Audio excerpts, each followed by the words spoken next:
Hello, my name is Jewel DeDuca and welcome to American Consumer Credit Counseling's presentation on home buying. Our home buying workshop is a 9-lesson series focused on the essentials of owning your own home. Today in Lesson 7 we'll be discussing closing your loan. Let's get started. When the final underwriting review is complete and everything is in order, you'll receive your approval to close your loan.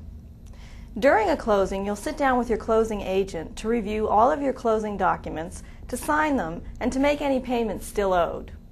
A closing agent can be an attorney, a title company, an escrow agent, or even the lender. There are a few things you should expect during the closing process. First, your lender is responsible for getting your loan closing documents to the closing agent. Secondly, your lender may also instruct you to take additional documentation that you may need to provide in order to meet underwriting guidelines. The lender will then instruct the closing agent on any conditions that still have to be met before the closing can take place.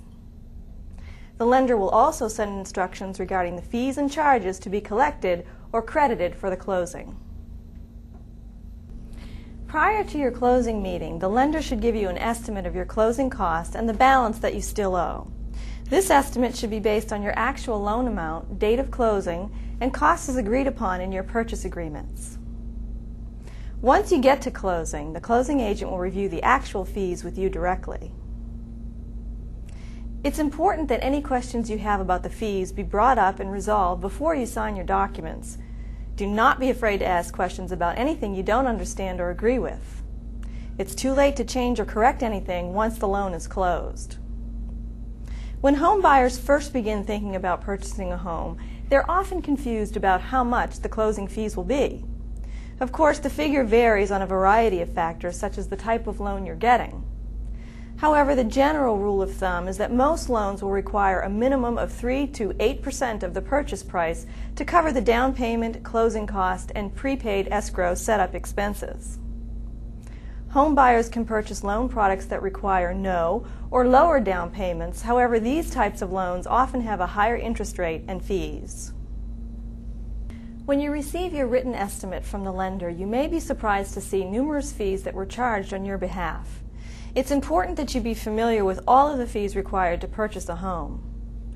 Some of the more common fees can include 1. The origination fee.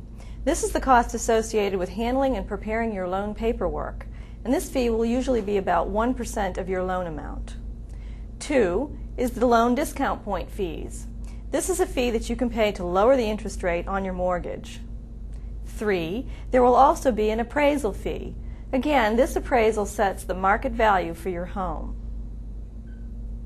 4. The lender will also charge you a fee to review your credit report in order to determine your credit worthiness. You will also be expected to pay a tax service fee to cover charges to set up an escrow account for paying your taxes, a commitment fee to get a commitment or agreement to do the loan, an underwriting fee to get an underwriting decision for your loan, a document preparation fee to prepare the closing documents, a settlement or closing fee for a settlement agent to conduct the closing, an abstract or title search fee to research the title or to update the abstract, and the title examination to review the title. Additional fees can also include the title insurance lender's coverage. This is an insurance policy that protects the lender against any problems that might come up with the title to the property. Title insurance owner's coverage is an insurance policy that protects the buyer against any problems that might come up with the title to the property. Recording fees that are charged by the Register of Deeds to record any documents relating to the sale of the property.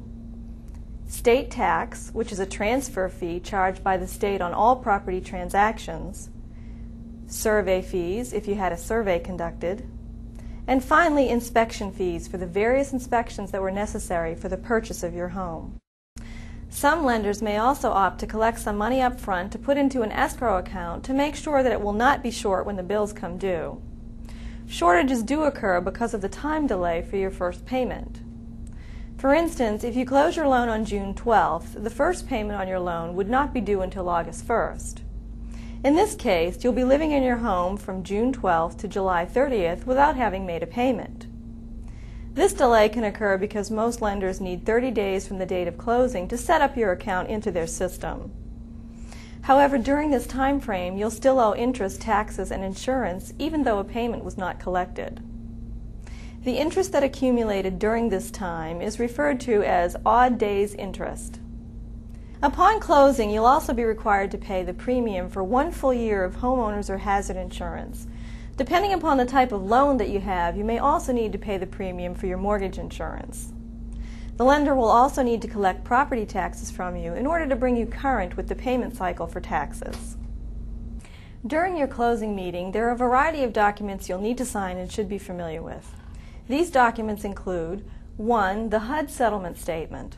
This is the document that lists all of the charges and credits relating to the transaction for both the buyer and the seller. 2. The promissory note.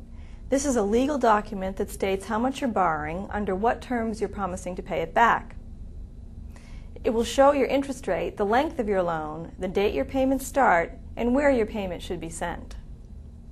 3. The mortgage. This is the legal document pledging the property as security on the loan. It states the conditions and procedures under which the lender may repossess or foreclose on the property if the terms of the note are not met. If a lender forecloses on the property, they have the right to sell the property and use the proceeds to pay off the outstanding balance of the loan. 4. A truth in lending disclosure. This document discloses the full cost, terms, and condition for the loan. 5. The deed, which is the legal document that conveys or transfers ownership of the property from one party to another. 6. The disclosures. These are the documents that disclose to you in writing certain information regarding your loan and your rights. And 7. The affidavits. An affidavit is a written statement acknowledging that the information provided therein is true to the best of your knowledge. After you've signed all of your closing documents, you're well on your way to home ownership. Please remember that the closer should provide you with a closing package containing a copy of every document that you signed. You should keep these documents in a waterproof, fireproof safe. If lost or destroyed, these documents can be very difficult and costly to recover. This concludes our discussion on Lesson 7, Closing Your Loan. I'm Jewel DeDuca with American Consumer Credit Counseling. Please join us next time for Lesson 8 when we discuss You're a Homeowner, What Now?